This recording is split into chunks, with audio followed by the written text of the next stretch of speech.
Mesdames et messieurs, bonsoir, bonsoir et bienvenue à notre émission Actu en débat. Actu en débat qui se propose chaque semaine de vous faire un décryptage de l'actualité ou bien des faits marquants qui auront marqué la semaine. Pour cette édition, nous avons deux thèmes sur lesquels nous avons dû échanger. Le premier est relatif à la sortie de l'ancien candidat à la présidentielle, Aliou Boubacar Diallo, qui a créé son mouvement dénommé le FPR. Et le second sujet est relatif au scandale qui s'est déroulé au Forum de Moscou lorsqu'on a vu un jeune Malien qui s'est vraiment livré à une prestation que tout le monde a trouvé de très mauvaise augure. Donc, pour discuter avec moi sur ces sujets, nous avons sur ce plateau Abdraman Sissoko de l'hebdomadaire Le Ouagadou. Monsieur Sissoko, bonsoir. Bonsoir, Monsieur Diop. Et vous avez également un habitué de ce plateau, Monsieur Yacouba Doumbia du quotidien L'Indicateur du Renouveau. Monsieur Doumbia, bonsoir. Bonsoir. Monsieur Sissoko, quelle réaction après cette sortie d'Aliou Boubacar Diallo et la création de son mouvement qu'il dénomme Front patriotique de résistance? Bon, je ne suis pas surpris de sa sortie parce que quand on ferme les canaux habituels de communication pour les uns et les autres vont sortir forcément une autre voie de sortie. Et je pense qu'il a dû trouver la voie de sortie en mettant en place ce mouvement-là, Front patriotique de résistance. Bon, dans le communiqué, j'ai lu, comme tout le monde, il dit beaucoup de choses dans le communiqué. Je l'ai écouté également sur une chaîne internationale où quand même il appelle quand même à la fin de la transition et ça a appelé à faire de la violence. Au-delà de ce constat, on peut pas forcément ce que Aliou dit, c'est vrai ou faux, on ne rentre pas dans ce débat-là.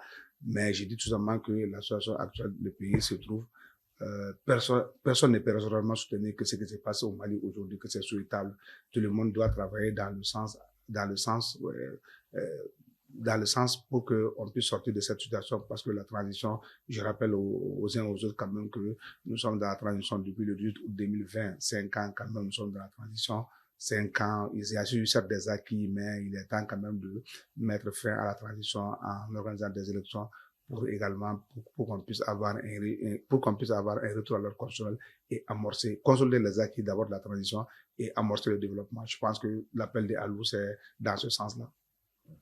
Monsieur Doumbia, est-ce que vous partagez le même avis ou bien vous pensez qu'il y a autre chose qui est derrière ce mouvement? Surtout que cela intervient dans un contexte que tout le monde sait, hein, oui, la dissolution des partis politiques, l'abrogation de la charte et tout ça.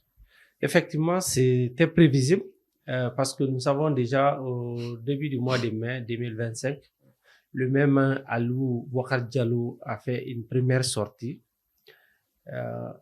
au cours de laquelle il a demandé le retour à l'ordre constitutionnel. Il a même dénoncé des violations de quelques articles de la Constitution par les autorités de la transition.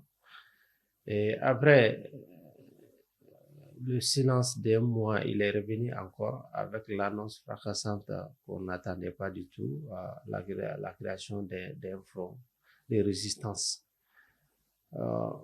Nous savons tous que Aliou, comme la plupart des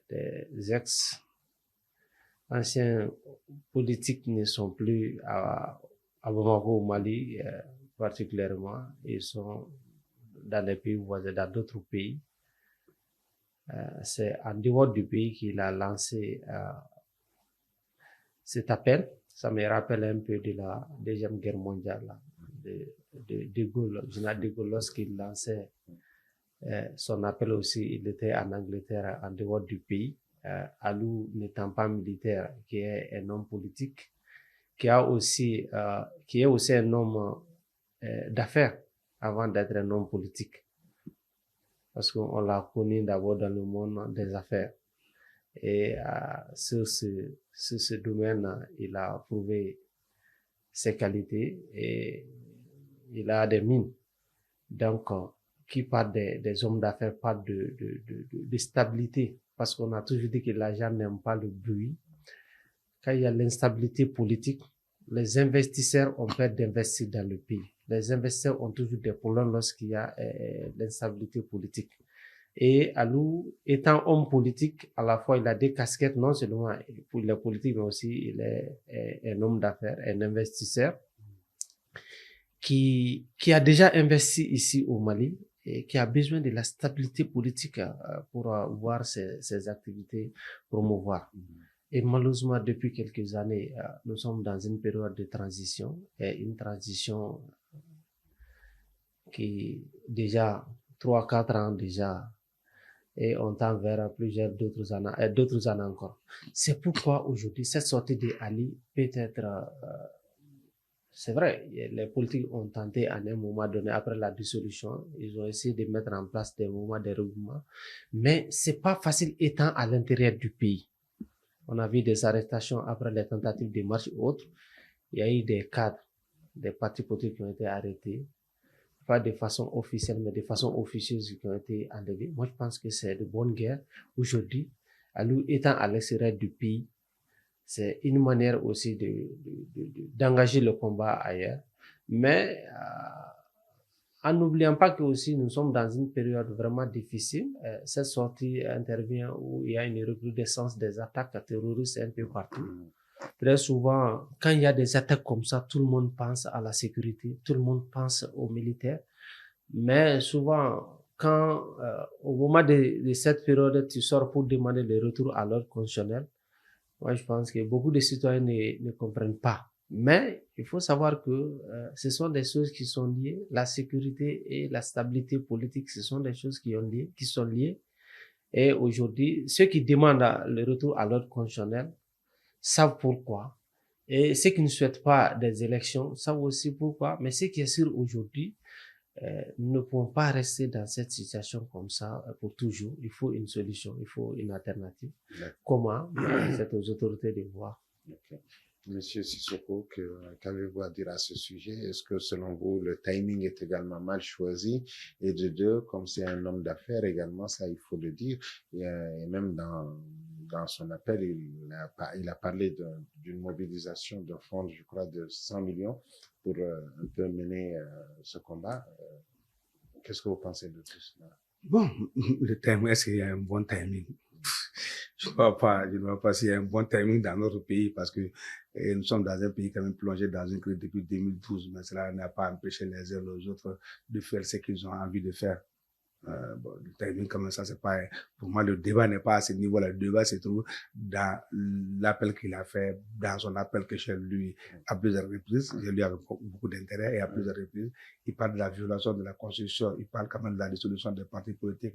Et tout le monde savait que quand, en décidant de dissoudre les partis politiques, quand même, vous laissez quand même une porte ouverte. Et moi, je suis quand même malheureux c'est vraiment malheureux de constater que pour s'exprimer au Mali, il faut sortir clairement du pays pour pouvoir s'exprimer. Je pense que les autorités de la transition quand même ont ce devoir-là de maintenir le calme et la stabilité en laissant les uns les autres de s'exprimer, en laissant les uns les autres de s'exprimer leur opinion. Parce que il faut pas qu'on fasse croire aux gens que quand tu es à l'intérieur du pays, tu pourras parler. C'est vraiment difficile et c'est vraiment malheureux. Cela ne va pas au crédit des autres de la transition. Ils doivent quand même donner cette garantie-là aux uns aux autres.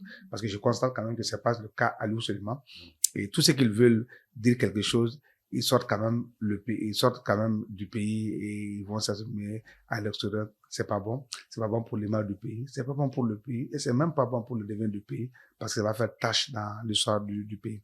Maintenant, est-ce que cette situation-là, bon, je ne peux pas, c'est les autorités de la transition qui peuvent, il a lancé l'appel au peuple malien, mais principalement aux autorités de la transition, parce que c'est eux qui décident, c'est eux qui sont la manette du pouvoir, qui savent quelles sont les réalités du pays. Peut-être moi, je le regarde étant un observateur extérieur, je le disais une fois à quelqu'un, le pouvoir, c'est la lumière et les ténèbres.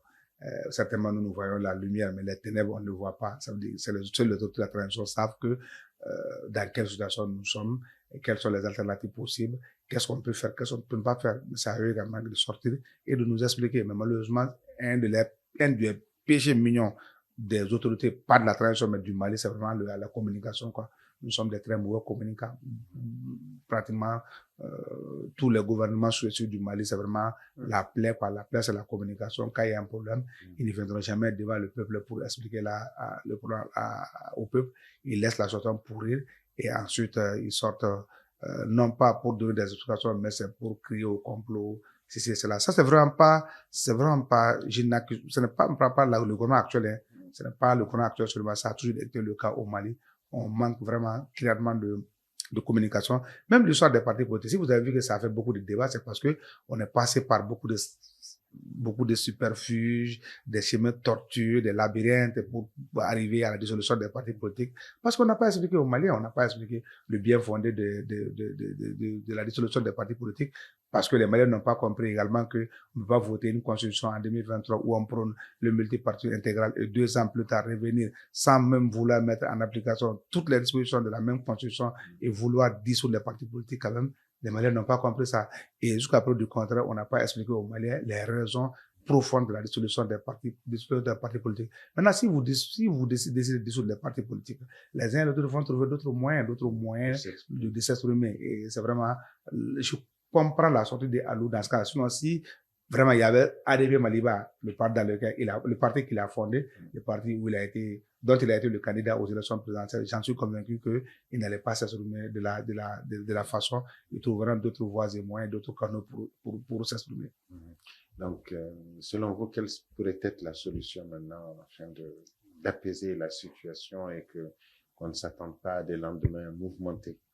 Bon, et le constat est fait par tout le monde. Hein. Tout le monde a fait le constat. La transition 5 ans, elle a duré quand même. Elle n'a même pas vécu, mais elle a survécu. Quand même 5 ans, c'est vraiment un temps, quoi.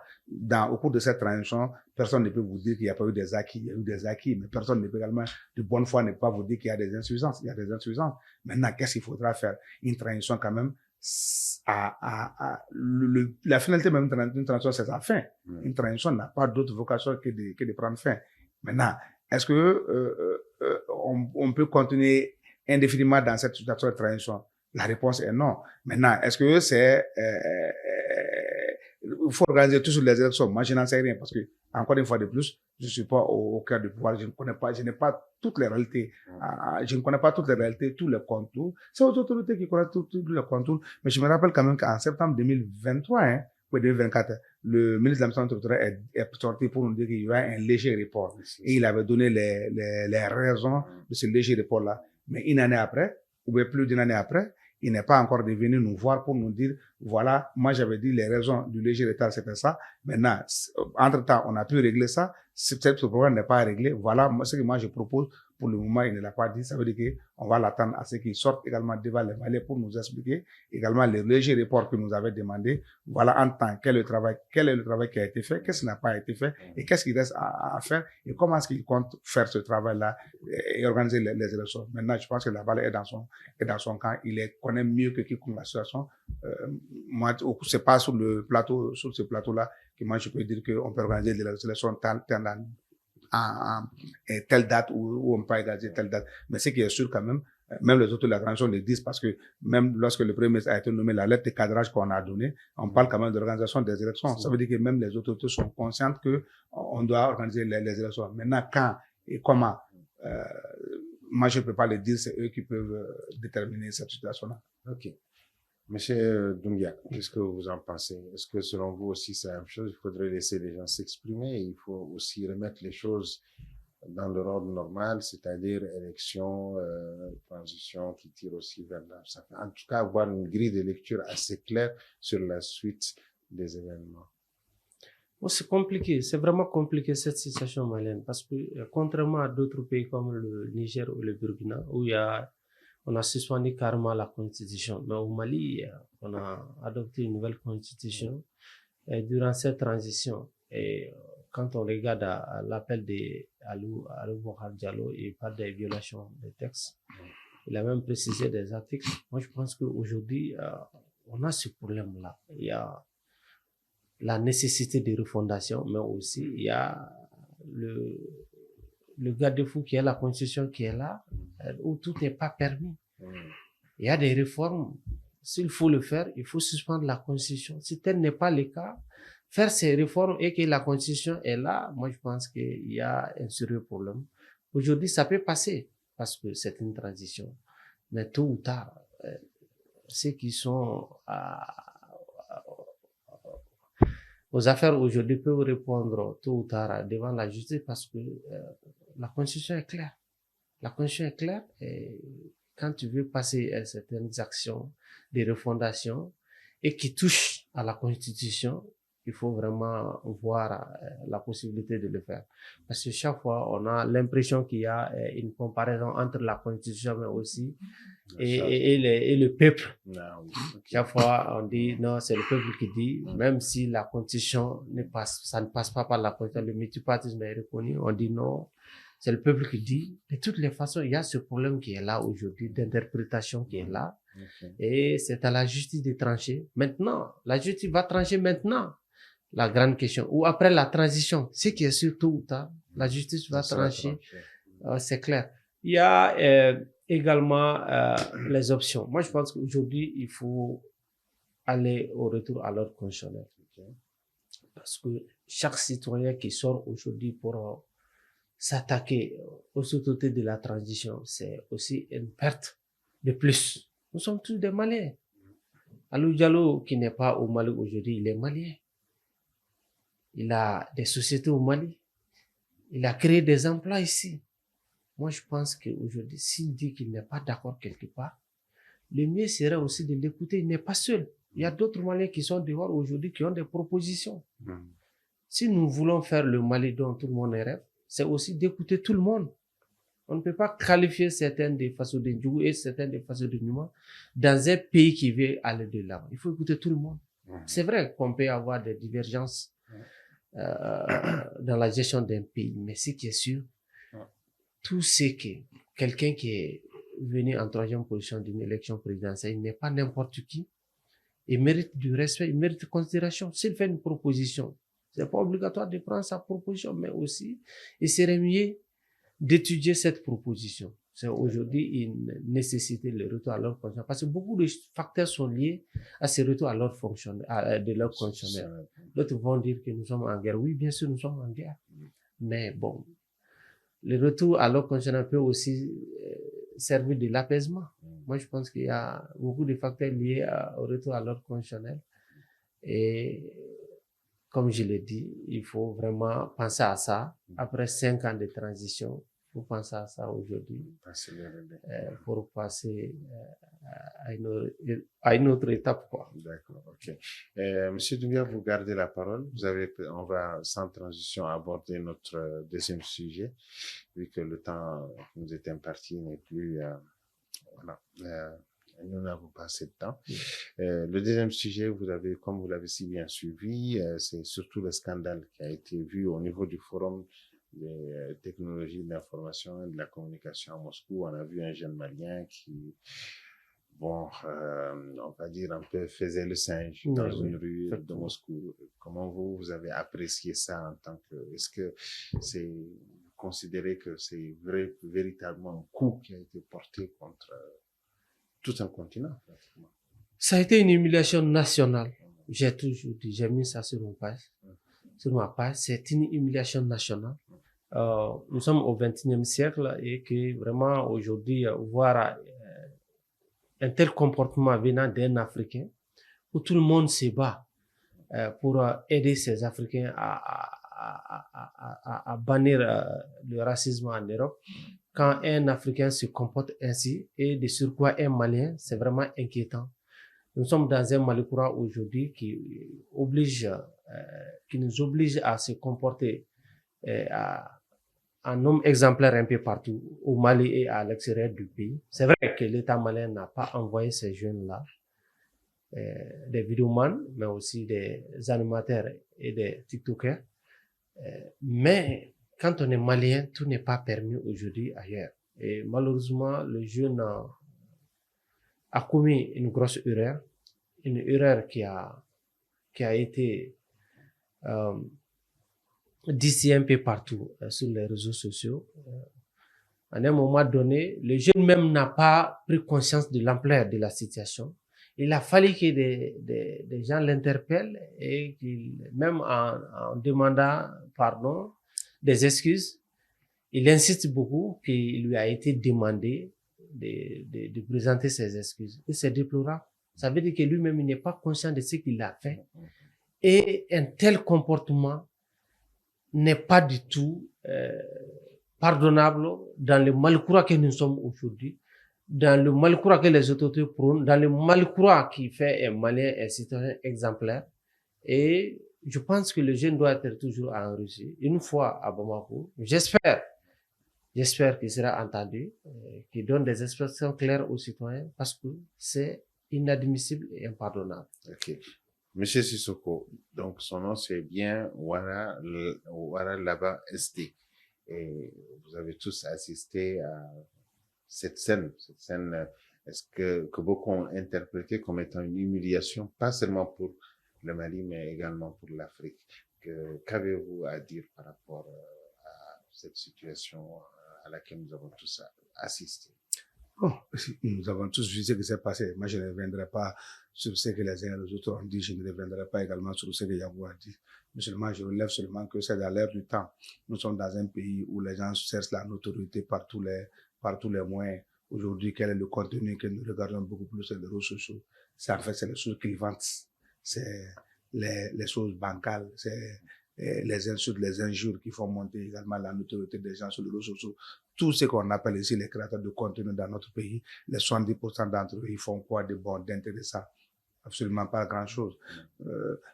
Si vous faites un live sur les réseaux sociaux, si vous ne parlez pas de la vie privée des gens, personne ne va vous regarder. Si vous parlez des choses sérieuses, si vous parlez de reboisement, si vous parlez de la lutte contre l'érosion, personne ne viendra regarder ta vidéo. Certainement, tu vas pas atteindre les 200 vues, mais si tu vas passer à Bourja, Yacouba, là, tu vas voir qu'il y aura des 50 000, 60 000 personnes qui viendront regarder ta vidéo. Mais seulement, c'est vraiment la situation du Mali, hein, en fait. Il faudra pas que les gens s'étonnent de voir ce que je ne le cautionne pas, hein. Je n'ai pas dit ce qu'il a fait. Eh bien, je ne le cautionne pas. Vraiment, je ne le cautionne pas. Mais j'aimerais tout simplement dire que on doit vraiment, véritablement voir notre façon de faire sur les réseaux sociaux. En fait, les réseaux sociaux sont un formidable outil de travail. Un formidable outil de travail. Comme disait un de mes profs trésor Kibangoula, le réseau social, l'internet est une mine d'or. Il y a beaucoup d'argent dedans, beaucoup de choses dedans. Mais également, il peut être également une chose très mauvaise. Et malheureusement, c'est l'utilisation mauvaise que nous en faisons très généralement au Mali. Il y a des jeunes qui font de très bonnes choses sur la situation. Justement, je vais également dire que après la sortie du jeune, j'ai vu que le ministère, à travers le chef de cabinet du ministre, a fait un communiqué. Mais je trouve que ce communiqué-là, c'est a posteriori. Le communiqué devrait être a priori. Le communiqué devrait nous dire qu'il y a une délégation qui est partie, depuis le départ de la délégation, est partie à Russie pour un forum, mais il est composé de temps et de temps. Maintenant, on sait par la suite. C'est une question de transparence. Voilà. De surtout des dévabilités. C'est seulement lorsque le scandale a éclaté que moi je me suis cherché à comprendre. On m'a dit, on m'a dit qu'il y a 3 catégories de délégations des Maliens. Une délégation officielle composée naturellement du directeur national du numérique, comme le ministre, le chef de cabinet du ministre l'a dit. Il y a une deuxième délégation qui s'est inscrite en ligne. Et ils ont entendu parler du forum. Bon, naturellement, comme tout ce qui cherche à se développer sur le plan numérique, sont quand même à l'affût quand même des opportunités. Et c'est des bons cœurs. Et ils se sont inscrits. Et la troisième délégation a été invitée par un artiste malien, je ne sais même pas lequel artiste malien, qui est en Russie et qui doit animer un spectacle, si je m'abuse, on m'a dit 14 juin. 14, ça doit être dans le cadre de la journée de la Russie, qui est célébrée le 12 juin de chaque année. C'est certainement dans la mouvance de cette journée-là que ce concert aura lieu. Apparemment, le jeune, voilà, comme tu l'as si bien dit, est parti dans ce cadre-là. Maintenant, chacun est parti dans un cadre bien précis, chacun est parti dans un objectif bien précis. Qui sait que dans le cachet qu'il avait, s'il y avait cette prestation dedans? Je n'en sais rien. Mais c'est quand même une question, parce que c'est un comédien.